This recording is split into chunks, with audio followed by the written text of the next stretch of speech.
आज की कहानी का शीर्षक है धीरूभाई अंबानी की सक्सेस स्टोरी। धीरूभाई अंबानी को आज कौन नहीं जानता है। वो अपने बिजनेस की वजह से पूरी दुनिया में आज मशहूर है। उनका पूरा नाम धीरजलाल हीरालाल अंबानी है। उनका नाम सफल बिजनेसमैन की लिस्ट में आता था।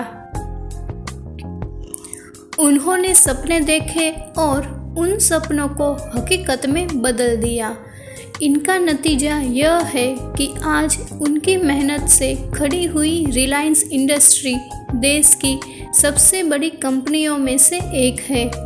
उनका परिवार देश के सबसे धनिक परिवार की लिस्ट में आता है। धीरूभाई अंबानी ने अपनी सफलता से ये साबित किया कि अगर हमें खुद पर भरोसा हो तो फिर हम कुछ भी कर सकते हैं, और उन्होंने करके दिखाया। जो लोग सपने देखने की हिम्मत करते हैं वो ही लोग उन सपनों को पूरा करने में कामयाब होते हैं। धीरूभाई अंबानी का जन्म 28 दिसंबर 1932 को गुजरात के जूनागढ़ में हुआ था। उनके पिता का नाम हीरालाल अंबानी और माता का नाम जमनाबेन अंबानी था। धीरूभाई अंबानी का ये छोटे से व्यापारी से एक सफल बिजनेसमैन बनने का सफ़र काफ़ी संघर्षों का सामना करने के बाद पूरा हुआ। उन्होंने सिर्फ 300 रुपये प्रति माह की सैलरी से अपने करियर की शुरुआत की थी। आगे जाते जाते वे एक दिन अरबों खरबों रुपए के मालिक बन गए। अगर हम उनकी पढ़ाई की बात करें तो उन्होंने सिर्फ 10वीं क्लास तक ही पढ़ाई की थी, लेकिन उनकी मेहनत और उनके इरादे किसी मास्टर डिग्री हासिल करने वालों लोगों में से भी ज़्यादा ऊंचे थे। उन्होंने बहुत ही कम समय में अपने छोटे से कारोबार को एक बड़ी सी कंपनी में बदल दिया।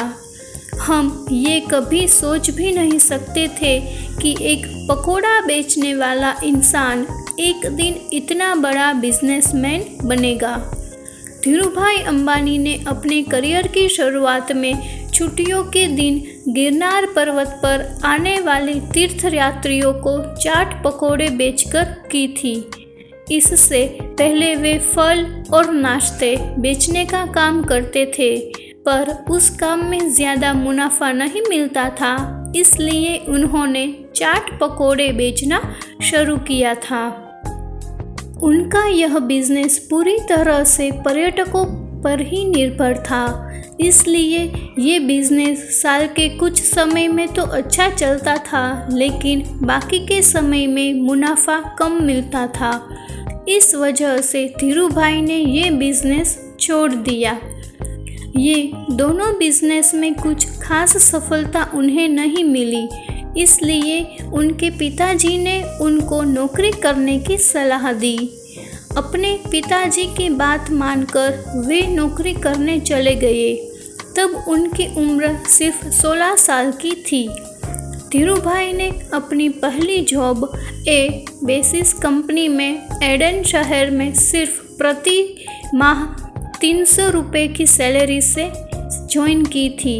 वो कंपनी करीब 2 साल बाद शेल प्रोडक्ट की डिस्ट्रीब्यूटर बन गई और धीरूभाई का प्रमोशन हो गया।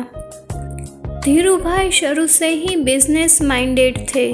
जब वो नौकरी कर रहे थे तब भी उनकी दिलचस्पी बिजनेस में ही थी। वो हमेशा बिजनेस करने के बारे में ही सोचते रहते थे और बिजनेस के लिए नए मौक़ों की तलाश में हमेशा करते थे। वो बड़े बड़े बिजनेसमैन की बातें सुनने के लिए और बिजनेस की बारीकियों को समझने के लिए 1 रुपये खर्च करके चाय पीते थे। जहाँ की वे जिस कंपनी में काम करते थे वहाँ पर सिर्फ 25 पैसे में चाय मिलती थी। धीरूभाई जब यमन में रहते थे तब कुछ समय के बाद यमन में आज़ादी के लिए आंदोलन शुरू हो गए थे। इनकी वजह से वहाँ पर रह रहे भारतीयों के लिए बिजनेस के सारे दरवाजे बंद कर दिए गए थे। इसके बाद धीरूभाई को साल 1962 में यमन से भारत लौटना पड़ा था। ये समय उनके लिए ऐसा था कि न तो उनके पास नौकरी थी और ना ही करने के लिए कोई बिजनेस था। धीरूभाई अंबानी ने अपने चचेरे भाई चंपकलाल दमानी के साथ मिलकर पॉलिस्टर धागे और मसालों के आयात निर्यात का काम शुरू किया था। इसके बाद उन्होंने सिर्फ 15,000 रुपये की राशि जमा करके रिलायंस कॉमर्शियल कॉरपोरेशन की शुरुआत की थी। वो उन्होंने मस्जिद बंदर के नरसिम्हा स्ट्रीट पर एक छोटे से ऑफिस के साथ की थी। ये ऑफिस सिर्फ 350 स्क्वायर यार्ड फीट में ही थी।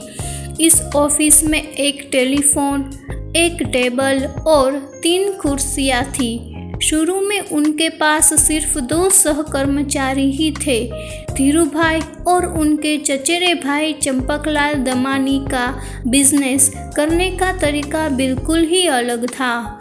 इसलिए धीरूभाई ने अपने खुद के दम पर बिजनेस शुरू किया और साल 1965 में चंपकलाल दमानी से पार्टनरशिप छोड़ दी।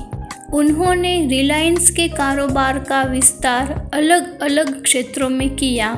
इसमें दूरसंचार, ऊर्जा, बिजली, कपड़ा, टेक्सटाइल, मूलभूत सुविधाओं की सेवा, पूंजी बाजार और आदि शामिल है। अब उनके दोनों बेटे अनिल अंबानी और मुकेश अंबानी नए मौके का पूरी तरह से इस्तेमाल करके रिलायंस इंडस्ट्री को आगे चला रहे हैं।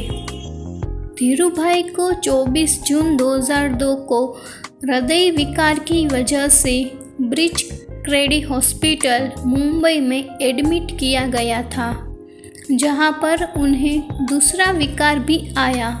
उन्हें पहला झटका फरवरी 1986 में आया था। इसी वजह से उनका दायां हृदय काम नहीं कर रहा था। उस समय में वो 1 हफ्ते से भी ज़्यादा समय तक कोमा में रहे थे। कई सारे डॉक्टरों ने उनका इलाज भी किया था।